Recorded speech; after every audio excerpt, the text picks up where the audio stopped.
దయ్యము పట్టి బహుబాధపడుచున్నది.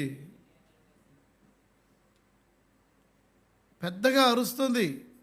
కేకలు వేసెను అనే మాట అర్థం ఏంటి?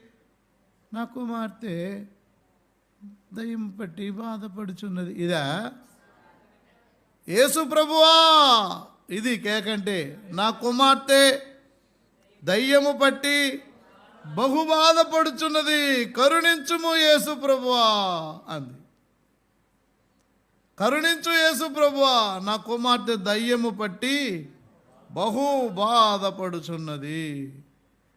ఆమె అనుభవిస్తున్న బాధను గురించి ఇక్కడ వ్రాయబడలేదు, కానీ ఒక పదం చెప్పబడింది. అదేంటంటే బహు బాధపడుచున్నది అని. దయ్యం పట్టిన వారు పెట్టే బాధలు వర్ణింపనలవి కానివిగా ఉంటాయి.